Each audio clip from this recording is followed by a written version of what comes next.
suara besar gitu nggak bisa Bapak amankan. Bapak di sini apa? Seberapa Bapak besar Allah tuh Allahu Akbar Allahu Akbar. Kalau nggak tahu nggak usah tidak jawab. Bukan duduk Pak.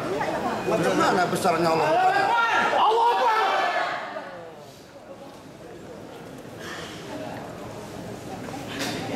Udah aman. Nah, apalagi itu nggak bisa dibiarkan.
Satu,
Sidang perkara 23/2014 Negeri Medan atas nama terdakwa Polres Ahmad dibacakan.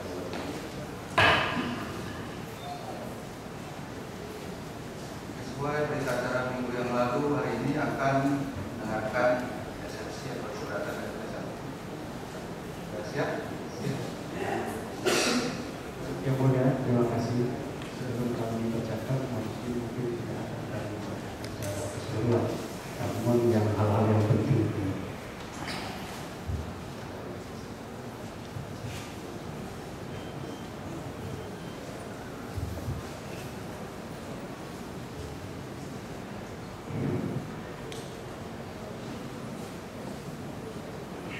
Majelis Hakim yang mulia, yang sangat bersyukur yang hormati, terdakwa setelah sidang yang hormati.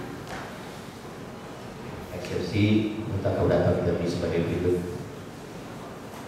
Medan, 23 Oktober 2014.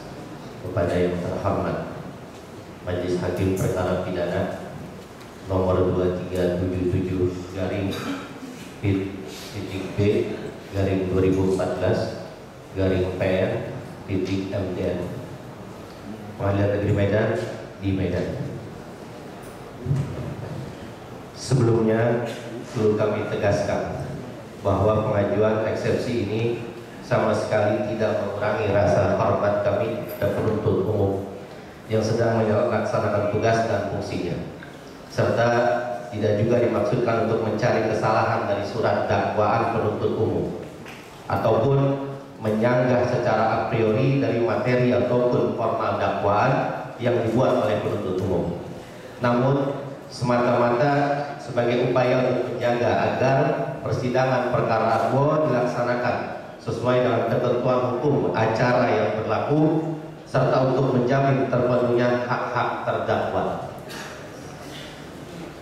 Setelah kami membaca dan mencermati dengan seksama surat dakwaan jaksa penuntut umum dalam perkara akbo, tim penasihat hukum terdakwa melihat adanya uraian dalam surat dakwaan yang dapat dikualifikasi sebagai surat dakwaan yang tidak cermat, tidak jelas, dan tidak lengkap.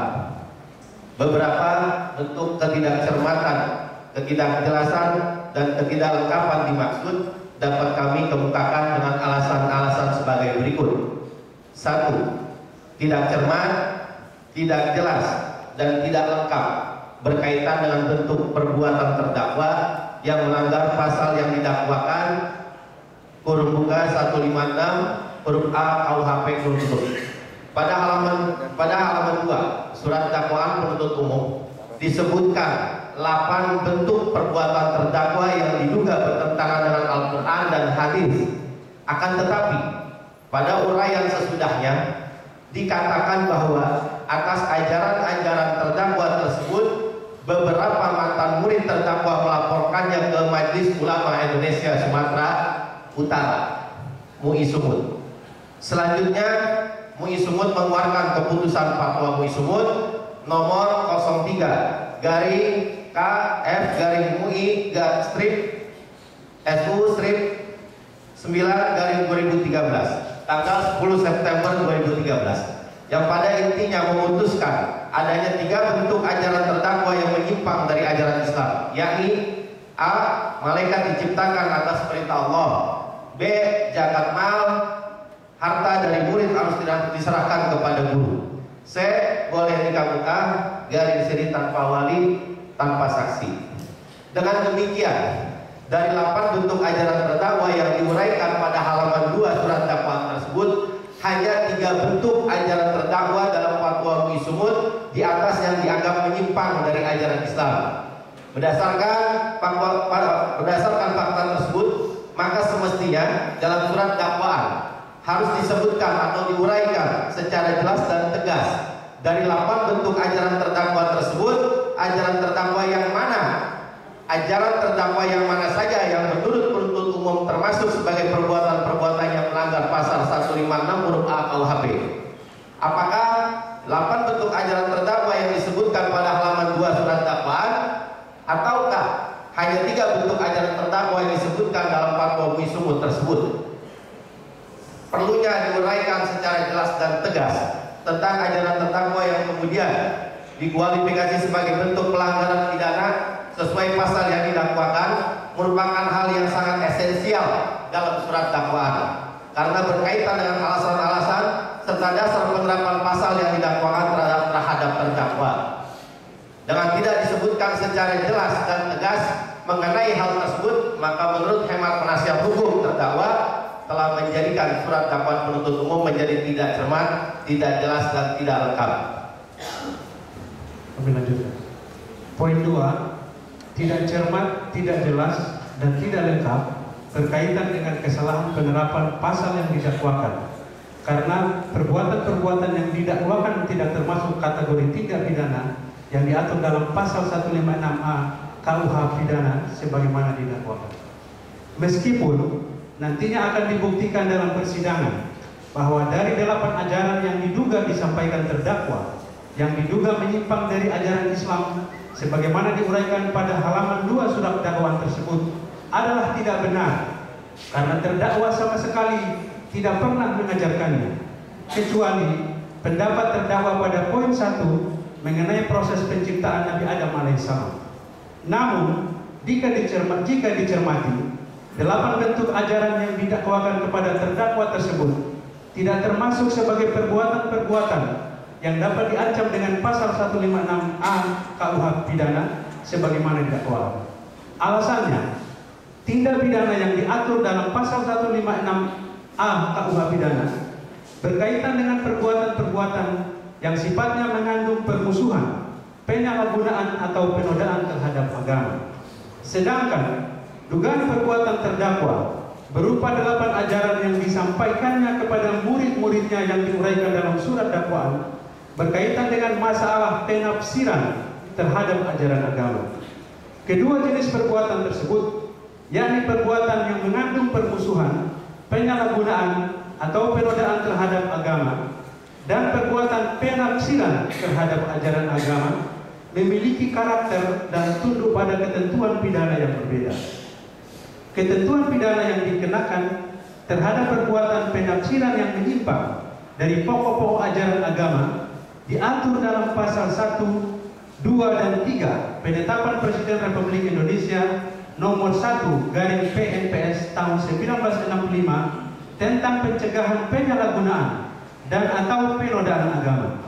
Sedangkan ketentuan pidana yang dapat dikenakan terhadap perbuatan yang mengandung permusuhan, penyalahgunaan atau penodaan terhadap agama diatur dalam pasal 156A KUH pidana. Dalam prakteknya, terhadap perbuatan penafsiran yang dipandang menyimpang dari pokok-pokok ajaran Islam sebagaimana diatur dalam pasal 1, 2, dan 3 Penetapan Presiden RI nomor 1/PNPS tahun 1965 biasanya didahului dengan adanya fatwa dari Majelis Ulama Indonesia. Sedangkan terhadap perbuatan yang mengandung permusuhan, penyalahgunaan atau penodaan terhadap agama sebagaimana diatur dalam pasal 156A KUH pidana tidak diperlukan adanya fatwa dari Majelis Ulama Indonesia. Dari seluruh uraian surat dakwaan terlihat secara jelas bila mana terdakwa didakwa melakukan tindak pidana karena adanya ajaran-ajaran terdakwa yang menyimpang dari ajaran agama Islam, dan bukan karena perbuatan-perbuatan terdakwa tersebut sifatnya mengandung permusuhan, penyalahgunaan atau penodaan terhadap agama Islam. Hal tersebut juga ternyata dari adanya penggunaan kata-kata menyimpang dari ajaran Islam serta pencantuman fatwa Majelis Ulama Indonesia Sumatera Utara sebagai dasar uraian dakwaan. Karenanya, semestinya pasal yang didakwakan kepada terdakwa adalah pasal yang berkaitan dengan penyimpangan terhadap ajaran agama, yakni sebagaimana dimaksud dalam pasal 1, 2, dan 3 Peraturan Presiden Republik Indonesia nomor 1/PNPS tahun 1965 tentang pencegahan penyalahgunaan dan atau penodaan agama, dan bukan pasal yang berkaitan dengan permusuhan, penyalahgunaan atau penodaan terhadap agama sebagaimana dimaksud dalam pasal 156A KUH pidana yang tercantum dalam surat dakwaan ini. Dengan demikian, menurut penasihat hukum terdakwa, penuntut umum telah tidak cermat, tidak jelas, dan tidak lengkap dalam membuat surat dakwaannya karena mendakwakan pasal yang tidak tepat atau tidak sesuai dengan perbuatan-perbuatan yang dituduh telah dilakukan terdakwa sebagaimana diuraikan dalam surat dakwaan. Oleh karenanya, surat dakwaan yang demikian patut dan beralasan hukum untuk dinyatakan batal demi hukum. Berdasarkan segala uraian di atas, dengan ini kami mohon kiranya Yang Mulia Majelis Hakim berkenan memutus dalam amar putusan sela perkara aku sebagai berikut. 1. Menerima eksepsi tim penasihat hukum terdakwa Dr. Syekh Ahmad Arifin dengan segala argumentasi hukumnya. 2. Membatalkan atau menyatakan surat dakwaan jaksa penuntut umum batal demi hukum atau setidak-tidaknya tidak dapat diterima. 3. Memulihkan hak terdakwa Dr. Syekh Ahmad Arifin dalam kedudukan, harkat dan martabatnya. 4. Membebankan biaya perkara kepada negara. Demikian eksepsi ini kami sampaikan. Atas perhatian dan pengabulan Yang Mulia Majelis Hakim, kami mengucapkan terima kasih. Hormat kami, penasihat hukum terdakwa Dr. Syekh Ahmad Arifin, Idris Masahua SH, Edi Rosatria AZ SH, Irfan Andrianta Tarigan SH, M. Khalid SH ditandatangani.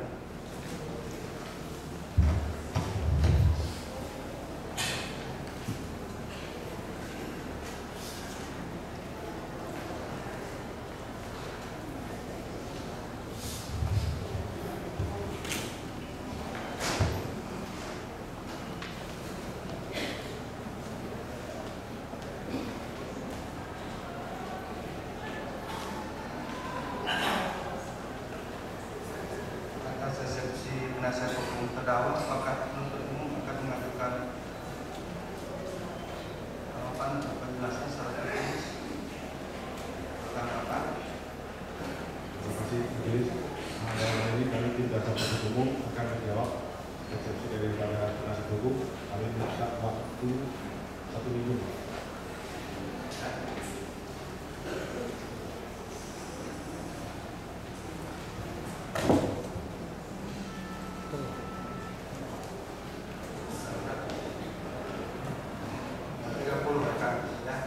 Sidang ditunda mendengarkan tanggapan penuntut umum. Mohon izin Yang Mulia, sebelum sidang tertutup, kami mohon kepada majelis untuk sekali kali memberikan kepada para peserta sidang tamu ini, karena dari sebelum majelis tadi masuk banyak suara-suara dari pihak yang menurut hemat kami kurang pantas disampaikan dan akan bisa menimbulkan atau menimbulkan konflik atau permasalahan yang sama-sama tidak kita inginkan. Karena itu, supaya persidangan bisa berjalan tertib, lancar, aman dan tenang, melalui majelis kami mohon bisa sekali lagi bisa diberikan. Terima kasih. Terima kasih ya. Majelis yakin dan percaya bahwa yang kita bahas dan diperbincangkan sekarang adalah masalah agama Islam. Alhamdulillah majelis juga ketiga-tiganya agama Islam. Kita mencari ridha Allah. Tujuan akhir hidup adalah akan meninggal. Tentunya agama yang diturunkan oleh Nabi Rasulullah SAW ini kan membawa kebaikan untuk kita semua. Dengan dasar demikian, majelis yakin peserta juga akan menjaga hal tersebut. Karena juga seminggu yang lalu majelis juga sudah memperingatkan bahwa di ruangan ini tidak ada gambar presiden, yang ada adalah lambang negara Garuda Pancasila. Ya. Jadi Garuda itu adalah lambang negara, artinya ruangan ini adalah ruangan negara. Semuanya kita cinta negara Republik Indonesia, karenanya saya yakin, majelis yakin peserta juga akan menghormati ruang persidangan ini. Jadi cukup rasanya demikian. Sidang kita tunda karena prosedurnya seperti itu, ada eksepsi, ada tanggapan penuntut umum, makanya kita tunda seminggu untuk memberikan kesempatan kepada penuntut umum menanggapi keberatan atau eksepsi dari terdakwa. Seminggu ditunda hari Kamis tanggal 30. Demikian. Sidang dinyatakan ditutup.